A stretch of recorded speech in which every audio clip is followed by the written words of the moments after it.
Hello, everyone. Shana Shana. Today, we're going to discuss serverless and how to put Java applications into serverless. How many of you are Java developers? Perfect. You're in the right room. The boring part, quick intro. I'm Mohammed. I work for a Swedish audio streaming company called Spotify. And my dear friend here. I'm Abdel. I work for this small startup called Google. Yeah, you're doing good stuff. Yes. And today we're going to talk about serverless. And serverless has been gaining a lot of momentum, not lately, but quite a few years now. And a lot of, with the move to the cloud, making everything smaller from monoliths to distributed systems with ESBs, fun days, moving to microservices, making everything even more smaller with functions and lambdas and what we call serverless. But serverless is a very overused, abused term. It can mean anything and nothing, basically. So let's first set the ground on what we mean by serverless. So from an operational point of view, serverless means that you don't have to do the management infra. Everything is done by someone else. It's someone else's job to make sure that the infrastructure that you need are there. The platform infrastructure, the services infrastructure is there, providing you with the focus on business logic, on making that function and method and business logic actually works. Security is also managed, at least from an infrastructure point of view, by the cloud provider, by the serverless platform provider. But still, the security on your code still need to be managed by you. Pay only or usage. This is one of the great points that serverless people keep bragging about. I'm pretty sure Abdel will say a few words about it as well, is that you pay as you go. And in the free tier, there's always a free tier in all the cloud providers when it comes to serverless, and we will get into that in a minute. So that's from infrastructure, from operational model. From a programming model, means that your service is actually more focused and narrow it down to one single functionality. So functionality could mean also anything and nothing, but from a best practices point of view, you want to keep your service as focused as possible, doing one thing. From an architecture point of view, gain that focus and also the simplicity on running your service architecture. It's event-driven, meaning that you will get invoked whenever they have to, or you have to. And Abdel will dive deep into that, into the architecture from a GCP perspective point of view. And it is also stateless, which is a shift a little bit from traditional Java applications, or majority of traditional programming, which we need a state somehow actually to remember where we was or what we were actually doing. Serverless applications are invoked per request. Whenever you get a request, it's a fresh context that is spinning up, which means that you don't have a state. Your application is most of the time stateless. So why we do use serverless, or what's the points behind? There are a couple of wins here. Reduced infrastructure management, and I mentioned that. You're delegating the infrastructure management to someone else. That's Abdel problem. I don't deal with that. They provide GCP, they deal with it. I only focus on providing value on my business. Scalability. So you scale as much as you can, or as much as the cloud provider can provide. If it's million of requests, it will spin up the instances to handle that load. You don't need to worry about that, neither from the region perspective or also from a load perspective. How many instances you would need, how much instances you would have, that all is managed automatically for you. Reduce time to market, and that goes to the first point. You don't need to worry about the infrastructure. You only need to worry about the logic and your business logic and your code, which speed up the time to making prototypes and going to the markets. And cost saving. And when it comes to the cost saving, a lot of people say different things. But Google, or at least the Google Cloud, has a kind of a simulator where you can calculate how much you would need depending on your application. But it's generally, when we talk about serverless, we imagine it's per request per monitor, like $1 per request, which is far from true. It's less than cents. So for 1 million requests, you would only pay 40 cents. And there is always a free tier. And for GCP, at least for running the code, is up to 2 million requests, which is a lot of requests that you would get for free. And then there's a couple of considerations for how much your CPU you are running, how much memory your service needs, but most of the time is much reduced compared to what you would need if you are in a long-running application. So that's from a serverless point of view. So Java in serverless.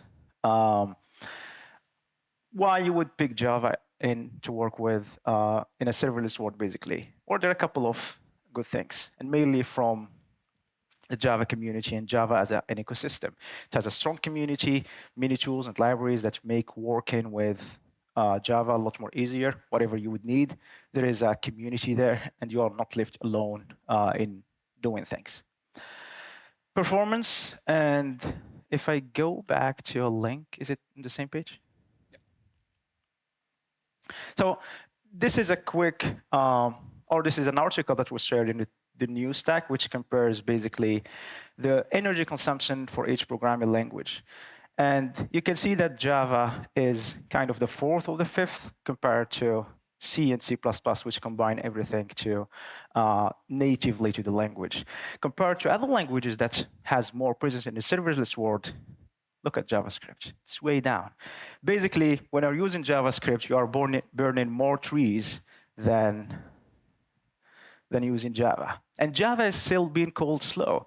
So it is what it is. Go, for example, is widely used also in the serverless world, but still, it's 2 times slower than Java. So we are burning more trees using other languages than Java. So the saying that Java is slow is not totally true nowadays. So basically keep that in mind while whenever someone says that, just send him that link. I'm abusing the users of that link whenever someone Java is slow nowadays.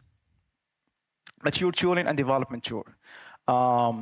There are a lot of tools in the Java ecosystem for basically whatever your use case is. From Java has been running mission-critical applications in all type of businesses. So the tools are mature. The language continue to evolve. Now we're having more releases than we should have probably, but there is a release language is 6 months, which is good, and bringing new languages to a new language feature to Java developers and security. Java has been running mission-critical application as I mentioned, and there are many companies that are focusing on making Java more secure and providing support for that as well. How are we doing in terms of time? Good? Good. Yeah, cool. However, it's not all good, right? Java has its own limitations, especially when it comes to the server world. One of it is the cold start. So when you run your application into Java, there is the bytecode. You run basically the bytecode. When you run the bytecode, the compilation starts, and there are 2 types of that. We call it basically JIT compilation. And this JIT compilation can be sometimes slow and mean that the time to first execution of the request, the time to having fun or starting to response can take some time.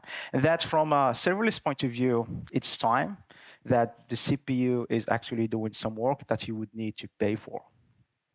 So that's one of the focus from the Java community on how to make Java start faster. And we will get into that in a minute. Resource constraints. Serverless is limited in terms of CPU and the environment or resources it runs into from both CPU and memory. Sorry. Java, compared to traditional, the way we run Java is like putting an application server as in a beefy application server, in a beefy server as much as you want, throw more memory and CPU to it and let it run. And Java will tweak itself and adapt itself to this environment, right?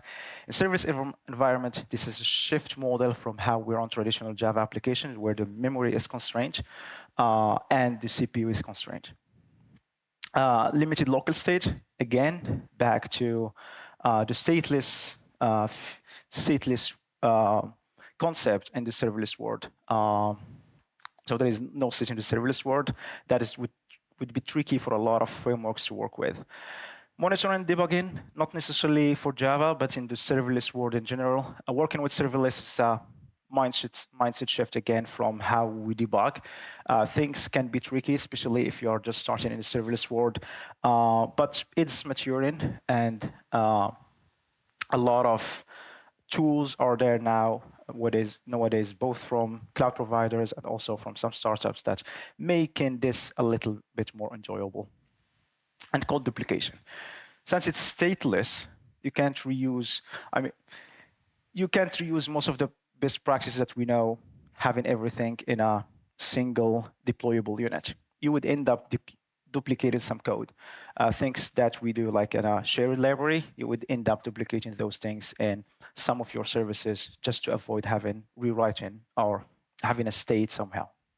So it is back to the stateless concept of serverless world. But yeah, as I mentioned, Java has a strong community, and the work has been already done to optimize some of those, or alleviate some of those limitations. So if you want to run serverless Java applications in a serverless manner, you can just run it with Java as it is. Preferably latest versions, and the Java community has been doing a tremendous effort in making the startup time a lot more slower. So there is some wins running to Java 21 compared to Java 8, for example. So with each release, with each iteration, Java is getting more faster. So if you don't want to do any optimization, running Java or Java environment or Java runtime, would be a good way to start. Some of the optimization that we can do is class data sharing. So when it's the JVM, once it wants to start, it basically does a lot of preparatory work. Oh, I need more coffee.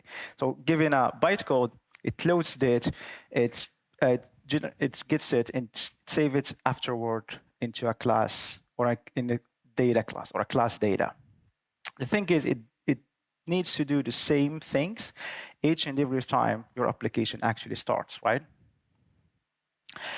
And when you have hundreds or even thousands of classes, it needs to do the same operation for those thousands of classes for each start.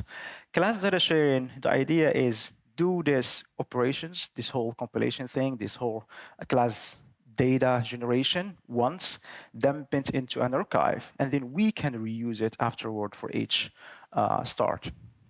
And that would help to speed up the startup time of your Java application.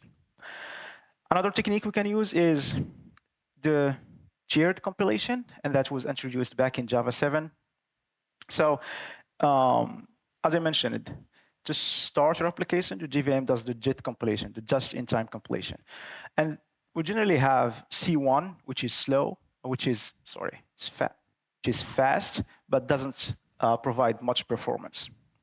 We have C2 compiler, which is a little bit slow, but compile most of the code to native libraries and then native code, and then that would very performant and is almost the same as execution speed.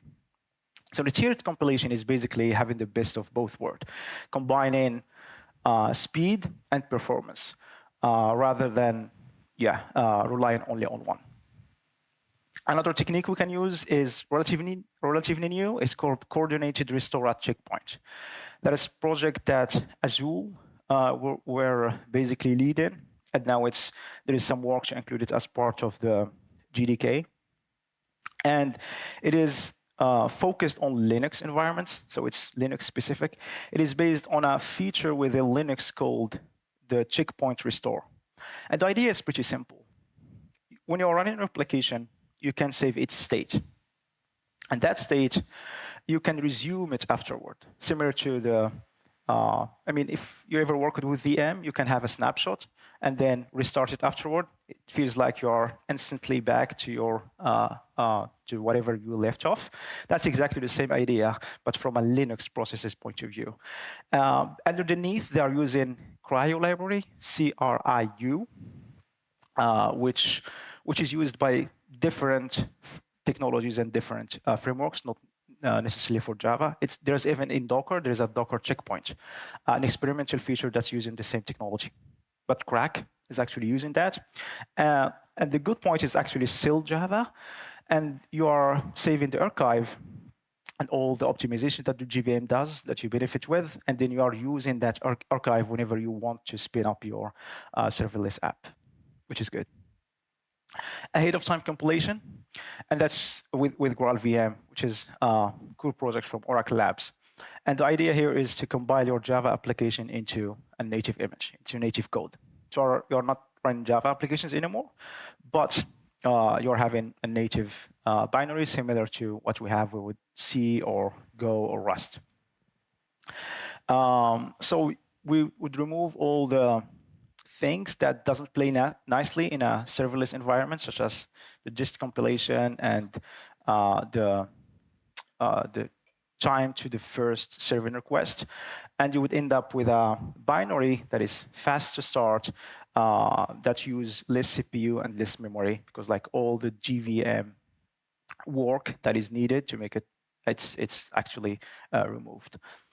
And there are some cloud provider features that you can include as well, and that will basically help to speed up the whole flow, such as the minimum instances from Oracle Cloud, and each provider has its own, basically. Okay, quick word about Project Layden. So Project Layden aims to solve some of those issues, necessarily the fast startup. So the project focus is to make the Java startup time even more faster. And Sir Øredev still discussing how to make it a reality, but keep an eye on it. It's kind of promising and would make Java play nicely in containerized world and most importantly in a serverless world. And I think that's it from my side. We'll dive into the infrastructure world. Yeah, thank you. So a few of my colleagues in Google built an app called Piccadilly. It's a photo sharing and kind of like recognizing app. I'm going to go into the details, but this app have been built with the purpose of demonstrating that Java can actually be used as a programming language for serverless. So it's an app to which you can upload pictures, and then it will use an API on our side called the Cloud Vision API. So it's an ML API, which you send the picture to it, and then it sends you a bunch of keywords, whatever it detects inside the picture. So if you send a picture of like a plate of food on the left side, it will tell you there is a dish, there is food, there is cuisine. On the right side, it tells you there is a landmark that's like the Eiffel Tower, a monument, etc., etc.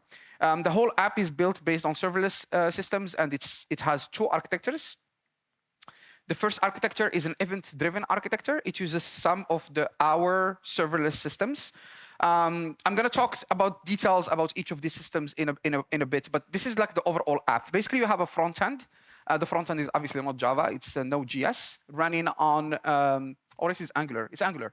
It's running on App Engine. I think you probably have heard of App Engine. It's you mentioned JavaScript in a Java talk. I'm friending you right after this. Sorry, it's a front end. It doesn't matter which it's written in. Anyway, it runs on App Engine. So App Engine is probably our oldest serverless system. It's kind of 18 years old. It's Heroku before Heroku existed. If you have never heard of App Engine, and if you or your kids have played Pokemon Go was actually written initially to run on top of App Engine. Or Snapchat, a bunch of apps. Anyway, so you upload the app, you upload pictures to the App Engine front end. Then the front end will upload them to Google Cloud Storage. So Cloud Storage is just a blob store. You can think about it like S3 in AWS. And one of the things that Cloud Storage have is that it has a notification feature. Whenever you upload things to it, you can enable it such a way it will just trigger a notification to say new file uploaded. That notification triggers a bunch of things. One of them is the thumbnail service, which runs on Cloud Run. So Cloud Run is a container as a service. It's a CaaS. It's a service that allows you to just upload the container and then we will run it for you. So that's a Java application. The thumbnail service obviously generates a thumbnail, right? And then it also uploads or triggers something called the image recognition, or sorry, the image analysis feature, which is on the right side. So the image analysis runs on top of Cloud Functions. So these are just functions as service. So the image analysis service, which is also a Java one, will call the Cloud Vision API to retrieve, to do recognition on the picture. It will get that metadata back, and then we'll store it in Cloud Firestore. So Cloud Firestore is just a document database as a service. It's a NoSQL database. And then on the bottom side, what you have is something called the garbage collection, which is another service running on Cloud Run that basically whenever you delete a picture from the cloud storage, it will delete the thumbnail that was generated, and it will also delete the metadata from Firestore. So all of this is running on top of serverless apps. There is another architecture. So this is what we would call an event-driven architecture. There is another architecture which is orchestrated. It's orchestrated through a service called Workflow. So Google Cloud Workflow is an orchestration service that you can use to basically orchestrate a bunch of services, essentially. So you upload the YAML file to it, and then you can define in your YAML file the steps in which stuff happens. And then you can also define things like conditions, like if this is true, do this, if it's false, do this. I'm not going to go too much into details, but the main difference between this one and this one is just that this one is event-driven and this one is orchestrated. The key difference between them is that in an event-driven architecture, you will have to explicitly define the events and explicitly create the subscriber and the publisher model, or the other way around, the publisher and subscriber model. With an orchestrated system, you don't have to do that. The orchestrator is the tool that will execute all these steps in a specific flow. So talking about serverless on Google Cloud. We have a relatively simple system. We're not trying to be Amazon. We have 5 ways to run apps on Google Cloud, ranging all the way from pure infrastructure to pure serverless. On the left side, you have compute engine, so that's just virtual machines. I don't think I have to spend time explaining what virtual machines are. Next to it would be Kubernetes engine, so that's Kubernetes as a service, or that would be considered the PaaS, a platform as a service. So that's basically fully managed Kubernetes or half managed Kubernetes. I'm not going to go into details with the difference between those two things, but basically, you can think about it as like, how much management do you want to do? If you don't want to do any management, you can use a fully managed version. If you want to still retain some control in terms of like patching and upgrading and security, there is a version that you can also opt for. Then in the middle is Cloud Run. So that's our new shiniest service. That's containers as a service. You just bring your own container. We don't have a specific runtime. Whatever runtime you want to run, Java, Node.js, Go, Rust, whatever. Sorry for mentioning JavaScript another time. You just bring your own container. We will run it there.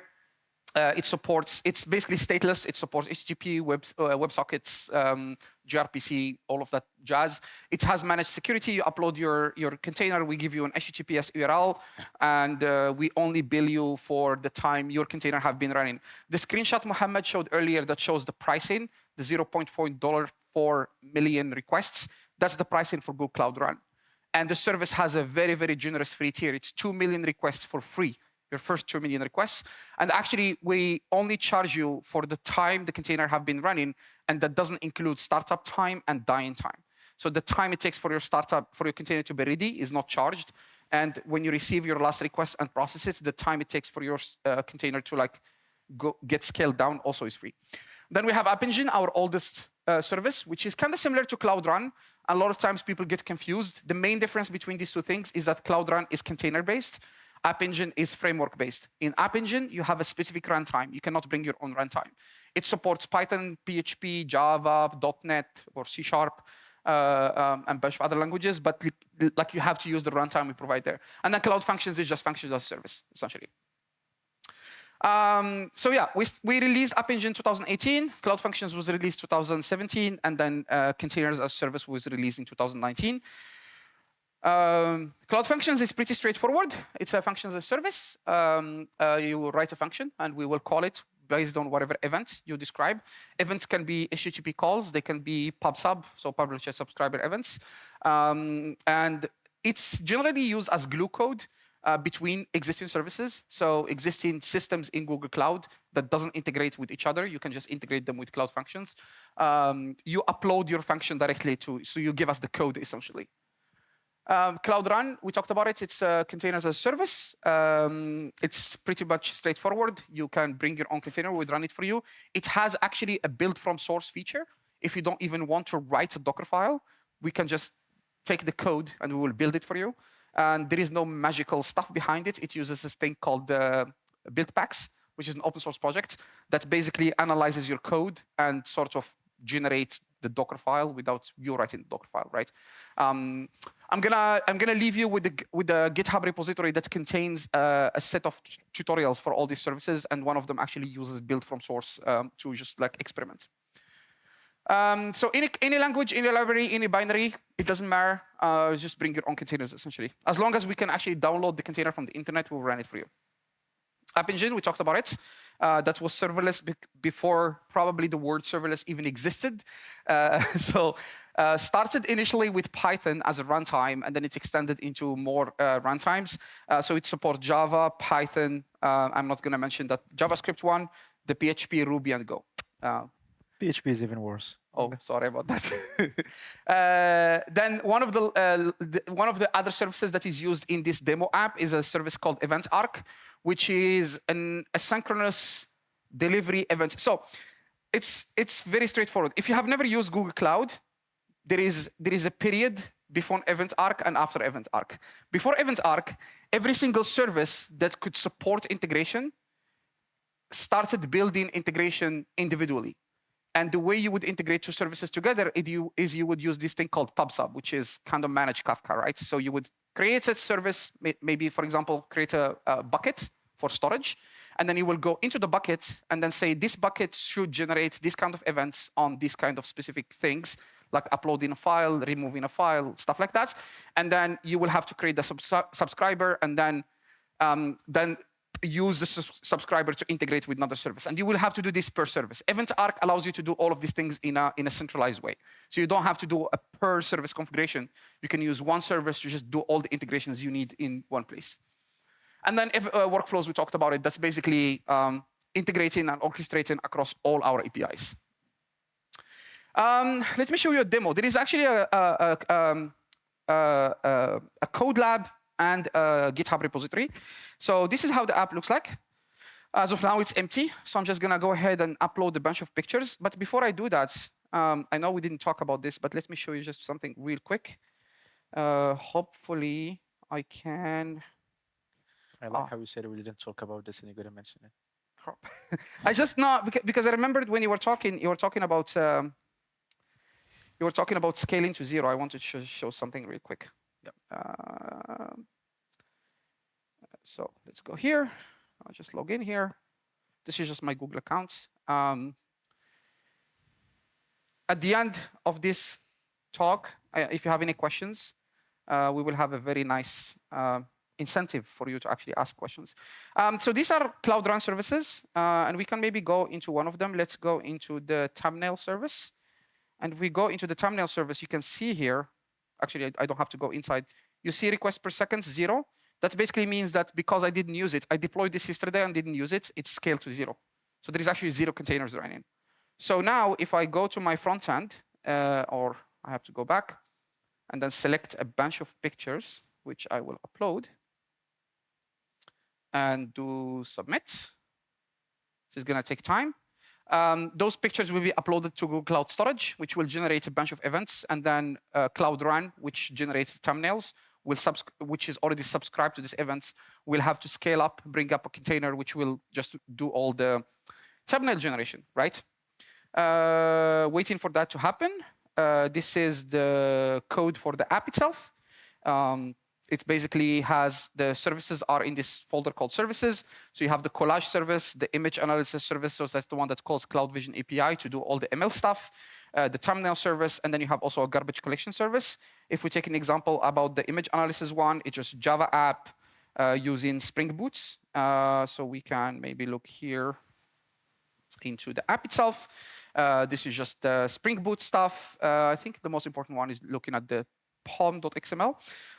So it uses Graal VM. So it's designed to generate a Graal VM native image, which is one of the things that Mohammed was talking about, a way to actually be able to run Java apps in a serverless system, which scales up and down and have like a very small cold start. It also has, it's actually, the app is designed to generate either a Graal VM native image or a just-in-time or JIT image. So you can build for both, right? What else can we show that would be interesting?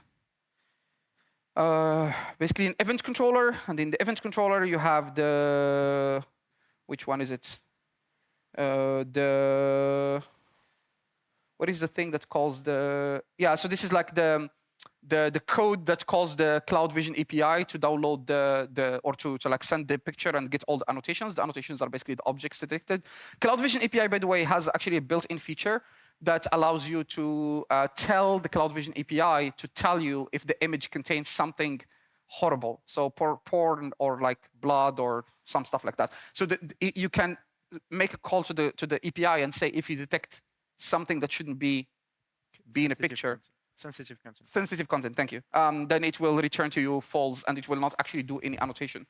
So hopefully my app have finished uploading stuff.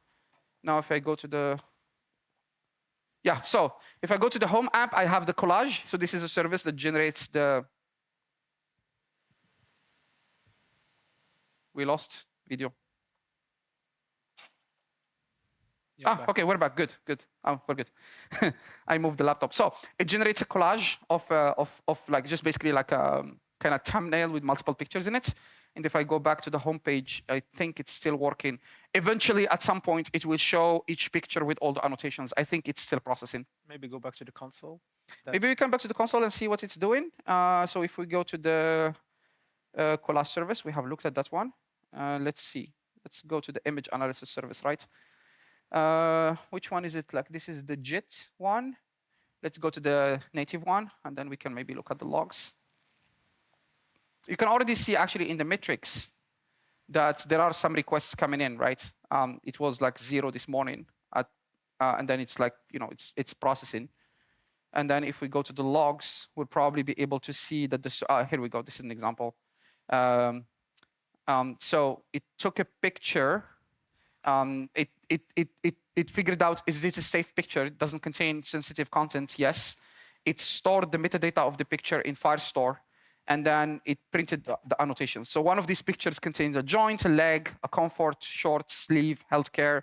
I know that one of these pictures is actually somebody at the dentist office. So it detects a bunch of things. We have another picture somewhere here, which contains photograph, plant, blah, blah, blah. So anyway, this is just Cloud Run doing its thing. And hopefully now it should, no, it's not yet there. Okay, well, whatever. Demo effect. Demo effect, exactly. So if you want to try this out, it's in this link called the Code Labs Serverless Workshop. It has multiple labs. The first, this screenshot is not actually up to date. If you go to the actual link, you will see that lab number 1 is available in 2 versions. One of them is using the Graal VM native image, and the other one is using the just-in-time, the JIT image. They are both similar. So it's lab 1 and lab 1. You will see it twice. It's not a mistake. It's just the same lab, but just using 2 different kinds of images. Yeah, that's it, I guess. Maybe we can. If the demo gods are with us, we will be able to. No, it's not. They're not with us today. Yeah, we'll take questions. Okay, we'll take questions then. Waiting for this to happen. Thank you very much. I hope this was useful. And so, if you have a question, if you ask a question, I have vouchers for Google Cloud. Each voucher is worth $500. So if you're already using Google Cloud or you want to try to use Google Cloud, I have a $500 voucher that I can give you, and you have to promise me to use it. But that's only if you ask questions. No one wants Google Cloud credits. Yes. Can you have the voucher? No, that's not a valid question. Yeah, we should add that as a condition next time.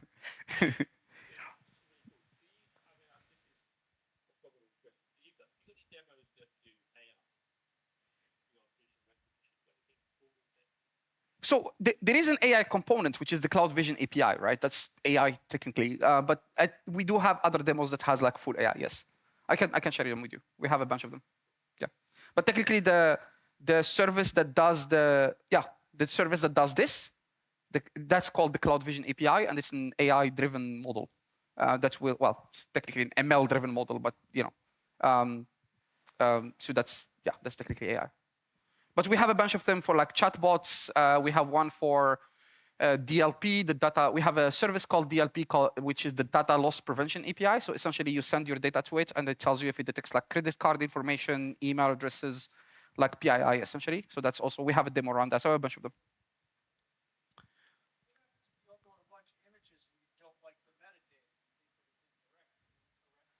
Yes. So the Cloud Vision API, by default, uses Google-managed ML models, but you can do your own model. You can bring your own model. So so in machine learning, there are multiple ways you can do it. But typically, the way you would do it is you will take an existing model, which is already trained on detecting things, and you will build your own classifier.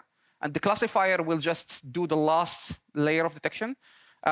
So you can bring your own machine learning model, upload it to the Cloud Vision API, and when you're making a call, you can tell the API, don't use Google models, use my model.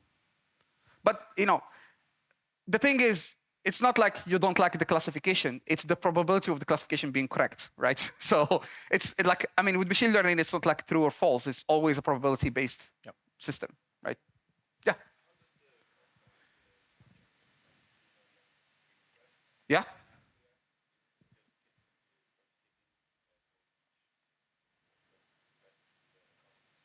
Yes. So this is the cost model for Cloud Run specifically.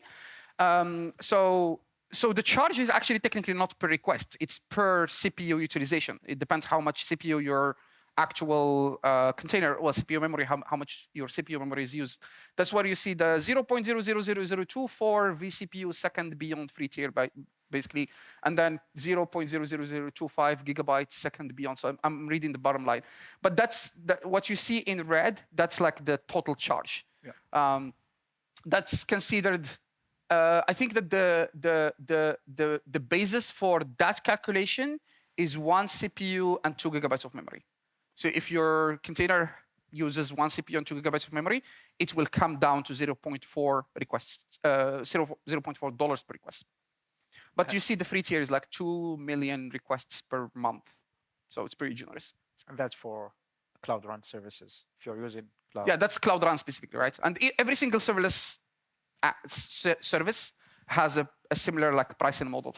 And what you see on the third line in the bottom half, the COD, that's called committed use discount. That's essentially if you are such a big user that you actually sign a contract with us and you say, I will commit to use a minimum X number of requests, then you get a discount. But then every single cloud provider offers that. Actually, one of this is probably, okay, I can share it. I don't think it matters. One of the biggest Cloud Run users in the world, or in the top 5, is IKEA. So IKEA is a huge, huge user of Google Cloud Run specifically. They are they used to be number 1 worldwide, but then they are now in the top 3 or top 5. The first time IKEA worked on Cloud Run was 2018. I was actually coming to Malmo quite a lot for work, to work with IKEA, because I don't know if you remember, but if you're from Sweden, it was not possible very few years ago to actually buy stuff from the mobile app of IKEA, right? You could only do it from the web. And they wanted to add this feature of buy-in from the mobile app. And that was the projects I worked on, where they initially built a bunch of backends on Cloud Run for that thing to happen. Make sense? All right, any other questions? All right, so we can take a picture maybe, and we'll use AI to make the room look full. Yeah. Okay. Generative AI. Generative AI, right? No, we just take Ivar and then copy his face everywhere. Yeah, exactly. All right, let's take a picture. Look happy. All right, cool. Thank you very much.